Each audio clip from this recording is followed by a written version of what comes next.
வைத்தீஸ்வரன் கோயில் ஸ்ரீ தன்வந்திரி அருட்குடிலின் சார்பாக உங்கள் அனைவருக்கும் எங்களுடைய பணிவான வணக்கங்கள். இந்த வீடியோவில் நாம என்ன பார்க்க போறோம் அப்படின்னா, வீடு கட்டும் முன் என்ன மாதிரியான விஷயங்களை நாம் கருத்தில் கொண்டு வீடு கட்ட வேண்டும் அப்படிங்கிறத தான் பத்தி பார்க்க போறோம். அந்த வகையில ஒவ்வொரு மனைக்கும் ஒரு விதமான தோஷம் என்பது உண்டு. இப்ப கிழக்கு திசை நோக்கிய மனை அப்படின்னா அதுக்கு ஒரு வித தோஷம் உண்டு, அதற்கு ஒரு வித யோகமும் உண்டு.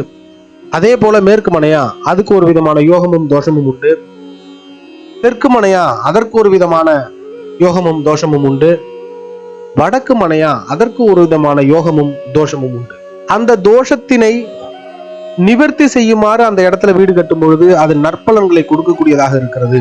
ஒருவேளை அந்த தோஷத்தினை வலுப்படுத்துமாறு அங்கு வீடு அமைந்து விட்டால் அது சார்ந்த பிரச்சனைகளை அந்த வீடு கொடுக்கிறது. ஆகவே வாஸ்து என்பது அங்கு நல்வாழ்வை ஏற்படுத்தக்கூடிய வண்ணம் அமைத்து வீடு கட்டுவது என்பது நமக்கு தேவையாகிறது. வாஸ்து பார்க்காம வீடு கட்டிட்டாங்க, ஒன்றும் பிரச்சனை இல்லை, குடியிருக்கலாம். ஆனால் எந்த தோஷத்தை பெற்று அந்த மனை இருக்கிறதோ அந்த தோஷத்தை அது வலுப்படுத்தும் விதமாக அமைந்து விட்டால் நிச்சயம் அது சார்ந்த கஷ்டங்கள் அவர்களுக்கு வரத்தான் செய்து அதுல எந்த விதமான மாற்றமும் இல்லை. அதை நடைமுறையில நம்மளால பார்க்க முடியுது. அந்த வகையில உங்களுக்கு சுலபமாக புரியும் விதமாக ஒவ்வொரு மனையும் எந்த விதமான தோஷங்களை பெற்றிருக்கிறது என்பதை பத்தி தான் அந்த வீடியோல பார்க்க போறோம். இப்ப கிழக்கு மனை, இந்த கிழக்கு மனையானது சூரிய தோஷத்தோடு இருக்கக்கூடியதாக இருக்கிறது. நல்ல படிப்பை கொடுக்கக்கூடியது, அரசு பணிகளை கொடுக்கக்கூடியது, அரசியலில் பதவிகளை கொடுக்கக்கூடியது, உயர் இரத்த அழுத்தத்தை கொடுக்கக்கூடிய மனையாக அமையும். இதயம் சம்பந்தமான நோயை கொடுக்கக்கூடியது, வீட்டை எதிர்த்து திருமணம் செய்யப்படக்கூடிய ஒரு அமைப்பினை இந்த மனை கொடுக்கிறது. உறவில் திருமணத்தை அமைத்து கொடுக்கிறது. அதீத தைரியத்தை இந்த மனை கொடுக்கிறது. அரசு அதிகாரிகள் மற்றும் அரசியல்வாதிகளின் பெரும் தொடர்பை கொடுக்கிறது. தந்தைக்கும் மகனுக்கும் மாற்று கருத்தை கொடுக்கக்கூடியதாக இந்த மனை அமைகிறது. இந்த மனையில் குடியிருப்பவர்கள் குடும்பத்தில் கார்த்திகை, உத்திரம், உத்திராடம், அஸ்வினி, ஆயில்யம், அனுஷம், பூரட்டாதி, சிம்ம ராசி அல்லது சிம்ம லக்னம் இந்த அமைப்பினை பெற்றவர்கள் யாராவது இருப்பாங்க. சொந்த வீட்டுக்காரர்கள் இந்த மனையில இருக்கிற பட்சத்துல இந்த நட்சத்திரக்காரர்களில் யாரேனும் ஒரு இருந்தால் அடுத்தது அந்த வீடு இவங்கள்ட்ட தான் போய் சேரும். 4 பிள்ளைகள் இருந்தாலும் அந்த 4 பிள்ளைகள்ல யாருக்கு இந்த நட்சத்திரம் இருக்கிறதோ அவர்கள் தான் இது சார்ந்த தொடர்புடைய பெற்றிருக்கிறார்கள், அவங்கள்ட்ட தான் அந்த வீடு போய் சேரும்.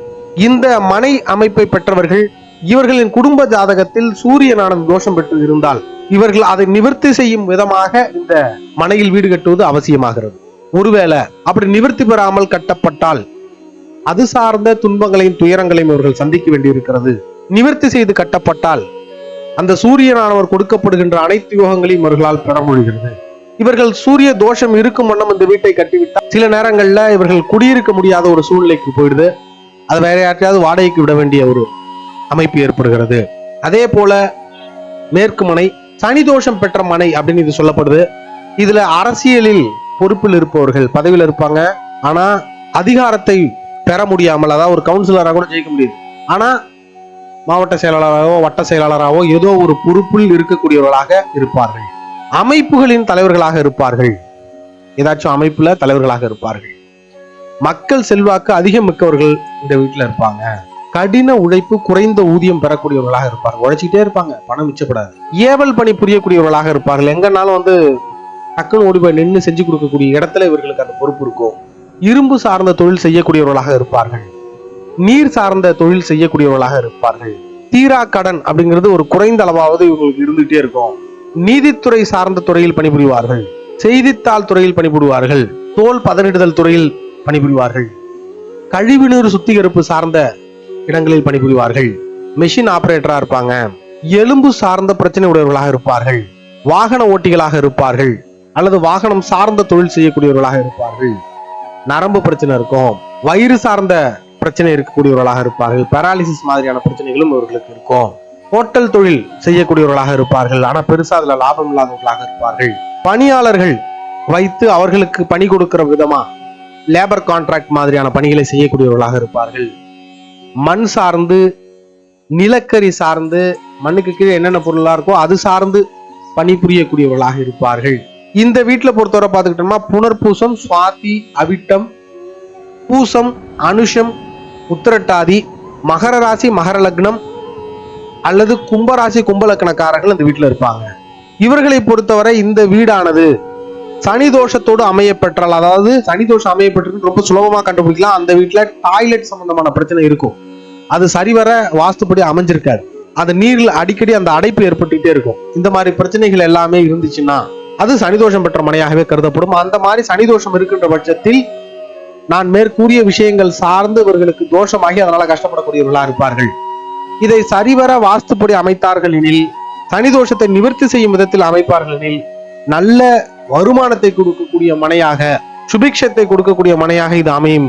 தெற்கு மனையானது குருதோஷம் பெற்ற மனையாக கருதப்படுகிறது. ஆசிரியர் தொழில் செய்யக்கூடியவர்கள், பிசினஸ் பண்ணக்கூடியவர்கள், கல்வி சார்ந்த தொழில் செய்யக்கூடியவர்கள், வெற்றி பெற்ற பிசினஸ் பீப்புள், திருக்கோவிலில் பணிபுரியக்கூடியவர்கள், வட்டி தொழில் செய்யக்கூடியவர்கள், பேங்க்ல வேலை பார்க்கக்கூடியவர்கள், கோஆபரேட்டிவ் சொசைட்டிஸ் மாதிரியான இடங்கள்ல வேலை பார்க்கக்கூடியவர்கள், பால் பண்ணை வைத்திருக்கக்கூடியவர்கள், ஆட்டோமொபைல் சார்ந்த துறையில் இருக்கக்கூடியவர்கள், சிவில் இன்ஜினியர்ஸ், அறக்கட்டளை வைத்து நடத்துபவர்கள், மொபைல் அண்ட் கம்ப்யூட்டர் டெக்னாலஜில ஒர்க் பண்ணக்கூடியவர்கள், மளிகை கடை சார்ந்த பிசினஸ் பண்ணக்கூடியவர்கள், இவர்கள் எல்லாமுமே அதே மாதிரி டாக்குமெண்ட் விஷயங்கள்ல பணிபுரியக்கூடியவர்கள், டாக்குமெண்ட் ரிஜிஸ்ட்ரேஷன் அந்த மாதிரியான விஷயங்கள்ல பணிபுரியக்கூடியவர்கள், ரியல் எஸ்டேட் சார்ந்து பணிபுரியக்கூடியவர்கள், இவர்கள்லாம் இந்த மனையில குடியிருக்கக்கூடியவர்களாக இருக்கிறார்கள். அதே மாதிரி வாயு தொல்லையால் வரக்கூடிய உடல் பிரச்சனைகள், பெரும்பாலும் இந்த வீட்டில் இருக்கக்கூடியவர்களுக்கு குருதோஷம் பெற்று குழந்தையின்மை ஏற்படக்கூடிய அமைப்பு இருக்கிறது. கருச்சிதைவு, கருக்கலைப்பு, திடீர் மரணம், இது போன்ற அமைப்புகள்லாம் இந்த வீட்டில் இருக்கக்கூடியதாக இருக்கிறது. இதெல்லாம் எப்ப அப்படின்னா இந்த குருதோஷமானது வலுப்பெற்றால் இந்த மாதிரியான பிரச்சனைகள் எல்லாம் கொடுக்கும். அதே மாதிரி இன்டர் காஸ்ட் மேரேஜ் நடக்கக்கூடிய வீடுகள் பெரும்பாலும் தெற்குமனை வீடுகளாகத்தான் இருக்கும். குருதோஷம் பெற்றால் அந்த வீட்டுல சுப காரிய தடை ஏற்படும். அதே போல தன்னுடைய குல கௌரவத்தை கடந்து, அதாவது ஊரே விமர்சிக்கக்கூடிய அளவிற்கு ஒரு திருமணம் ஆனது நடந்து அதனால் சங்கடத்தை ஏற்படுத்தும். இந்த தெற்கு மனையானது எப்படி குருதோஷம் பெற்றிருக்குன்னு கண்டுபிடிக்கலாம்னா ரொம்ப சிம்பிளான விஷயம். குபேர மூலை சரியா அமைஞ்சிருக்காது. அதே போல அதீத வெப்பம் அப்படிங்கிறது இந்த வீட்டுக்குள்ளார இருந்துகிட்டே இருக்கும். இது ரெண்டுத்தையும் வச்சுதான், அதாவது காற்றோட்டம் இல்லாததுனால் வரக்கூடிய அதீத வெப்பம் அப்படிங்கிறது இந்த வீட்டுக்குள்ளார இருந்துட்டு இருக்கும். அதை வச்சு கண்டுபிடிச்சிடலாம் இது குருதோஷம் பெற்ற மனை அப்படிங்கிறத. ஒருவேளை இந்த மனையில் குருதோஷம் வலுப்பெறும் விதம் வீடு கட்டி இருந்தால் நான் மேற்சொன்ன விஷயங்களில் இவர்கள் சங்கடங்களை சந்திக்க வேண்டியிருக்கும். குரு நிவர்த்தியோடு வீடு கட்டும் பட்சத்தில் மிகச் சிறப்பான வெற்றியை கொடுக்கக்கூடிய அமைப்பினை தரும். பெயரையும் புகழையும் வாங்கி கொடுக்கும் அளவிற்கு இந்த மனையானது மிகச் சிறப்பாக இருக்கும். கலைத்துறையில் நற்பெயரை வாங்கி கொடுக்கக்கூடியதாக இருக்கும். நம்மை கௌரவமானவராக உலகிற்கு அடையாளம் காட்டும். இந்த மனையில யாரெல்லாம் குடியிருப்பா அப்படின்னு பார்த்தோம்னா மிருகசிரீஷம், அஸ்தம், உத்திராடம், புனர்பூசம், விசாகம், பூரட்டாதி, தனுசு ராசி, தனுசு லக்னம், மீன ராசி, மீன லக்னத்தை சேர்ந்தவர்கள் இந்த வீட்டுல இருப்பாங்க. அடுத்தபடியாக வடக்கு மனை. இந்த வடக்கு மனையை பொறுத்தவரை சுக்கிர தோஷம் பெற்ற மனை அப்படின்னு சொல்லலாம். இத பெரும்பாலும் இந்த வடக்கு மனையில காதல் திருமணம் அப்படிங்கிறது நடக்கக்கூடிய ஒரு அமைப்பினை இந்த மனை ஏற்படுத்தும். நல்ல செல்வ சேர்க்கையை கொடுக்கக்கூடிய மனை. நிரந்தரமான தொழில், தொழிலின் மூலம் வருமானம், இது எல்லாத்தையுமே கொடுக்கும். ஆனா இதை எல்லாத்தையுமே அவங்க அசையா சொத்துக்களா மாத்துவாங்களான்னா அசையா சொத்துக்களா மாற்ற மாட்டாங்க. பணத்தை சேகரிச்சுட்டே இருக்கணும்னு நினைக்கக்கூடியவர்கள், கொஞ்சம் கருமிகளாகவே இருக்கக்கூடியவர்களாக இருப்பார்கள். இந்த மனையை பொறுத்தவரை நீரிழிவு நோய் கொடுக்கக்கூடியதாக இருக்கும். பெண்களுக்கு உடல் சம்பந்தமான பிரச்சனை கொடுக்கக்கூடியதாக இருக்கும். யாருக்கிட்டையாவது பணம் கொடுத்தாங்கன்னா திரும்ப வராது, அந்த மாதிரியான பிரச்சனைகளை கொடுக்கக்கூடியதாக. ஏன்னா குபேர மனைன்னு இது சொல்றோம் நம்ம. குபேரர் பெருமாளுக்கு கொடுத்த கடனே இன்னும் திரும்ப வரல, அதனால இவர்கள் கடன் கொடுத்தார்கள் என்றால் அந்த வீட்டுல திரும்ப வராது, ஒரு பெரிய தடை ஏற்படும். அதற்காக தான் இந்த மனையில் இருக்கக்கூடியவர்கள் வட்டிக்கு விடக்கூடாது அப்படின்னு சொல்றது காரணம் இதான். வடக்கு மனையில் இருப்பவர்கள் வட்டிக்கு விட்டாங்கன்னா அந்த பணம் திரும்ப வராது. அதனால அந்த விஷயத்துல எல்லாம் கவனமா இருக்கும். பணம் கொடுக்கும்போது ரொம்ப கவனமா இருக்க வேண்டியவர்கள் வடக்கு மனை வாசிகள். அதே மாதிரி இவர்களுக்கு பார்த்துக்கிட்டோம்னா ஹார்ட் சம்பந்தமான பிரச்சனைகள் கொடுக்கும். அந்த ஹார்ட்டுக்கு போற அந்த குழாய், ரத்த குழாயில பிரச்சனைகள் ஏற்படக்கூடிய வாய்ப்பு உண்டு. பெண்கள் சார்ந்த தொழிலை செய்யக்கூடியவர்களாக இருப்பார்கள். பணம் புழங்கக்கூடிய இடத்தில் பணிபுரியக்கூடியவர்களாக இருப்பார்கள். நகை சார்ந்த இடங்களில் பணிபுரியக்கூடியவர்களாக இருப்பார்கள். ஜைனகாலஜி டாக்டர்ஸ், கலைத்துறையில் பணிபுரியக்கூடியவர்களாக இருப்பார்கள். அதில் ஈடுபாடு உடையவர்களாக இருப்பார்கள். கணிப்பொறி மற்றும் ஜவுளி சார்ந்த துறையில் இருப்பார்கள். குழந்தைகள் சார்ந்து, அதாவது குழந்தை நல மருத்துவர் அல்லது குழந்தைகளுக்கான அந்த பொருட்கள், விளையாட்டு பொருட்கள் விற்கிறது, இந்த மாதிரியான விஷயங்கள்ல தொழில் செய்யக்கூடியவர்களாக இருப்பார்கள். இந்த குடும்பத்துல அதே மாதிரி திருமண தடை அப்படிங்கிறது ஏற்படக்கூடிய ஒரு அமைப்பு இருக்கும். இந்த மனையை பொறுத்தவரை சுக்கிரதோஷம் பெற்றிருக்கு அப்படின்னு எப்படி கண்டுபிடிக்கலாம்னா, நல்ல நீர் இந்த மனையில அப்படிங்கிறது ஒரு பெரிய கேள்விக்குறியா இருக்கும். அப்படியே நல்ல நீர் இருந்தாலும் அதற்கு அருகாமையிலேயே சாக்கடை விட வேண்டிய கட்டாய சூழ்நிலை ஏற்படும். அதை நன்னீர் கெட்டு போதல் அப்படின்ற மாதிரி அமைப்பு இந்த மனையில இருக்கும். அதை வச்சு ரொம்ப சுலபமா கண்டுபிடிக்கலாம் இது சுக்கிர தோஷம் பெற்ற மனை அப்படிங்கிறத. நல்ல நீரையும் கழிவு நீரையும் ரொம்ப பக்கத்துல நம்ம பராமரிக்க வேண்டிய கட்டாய சூழ்நிலையில் இருப்போம். குபேர மூலைக்கு அருகாமையில் நீரோட்டம் அமைய பெற்றது அல்லது டாய்லெட் குபேர மூலையில போய் அமைஞ்சிருது, இந்த மாதிரியான அமைப்பு இருந்தா இது சுக்கிர தோஷம் பெறுது இந்த மனை. அவ்வாறு சுக்கிரன் தோஷம் பெற்றால் நான் மேற்சொன்ன விஷயங்களில் இவர்கள் சங்கடங்களை சந்திக்க வேண்டி வரும். இந்த சுக்கிர தோஷம் நிவர்த்தி பெறும் வகையில் இந்த வீட்டினை அமைத்தார்கள் என்றால் மாபெரும் செல்வந்தர்களாக இந்த மனையில் இவர்கள் உருவாக முடியும். ஏதோ ஒரு ரூபத்துல பணம் வந்துட்டே இருக்கும், மனைவி வழி சொத்து வந்து சேரும், பெண்களும் பணிபுரியக்கூடியவர்களாக அமைவார்கள், பெண் வழி யோகம் கிடைக்கும். இது எல்லாமே இந்த மனையில வந்து சிறப்பாக பெறக்கூடியது.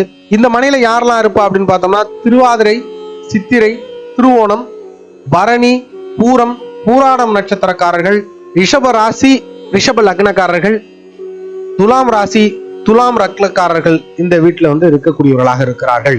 ஆகவே வீடு கட்டும் முன் உங்களுடைய மனையானது எவ்விதமான தோஷத்தை பெற்றிருக்கிறது, அந்த தோஷ நிவர்த்தியுடன் எவ்வாறு வீடு கட்டலாம் என்பதை நன்கு ஆராய்ந்து அதன் அடிப்படையில் வீடுகளை அமைப்பதன் மூலம் மிகப்பெரிய யோகத்தை நம்மால் அடைய முடியும். வாழ்க வளமுடன். மீண்டும் அடுத்த வீடியோவில் சந்திப்போம். நன்றி.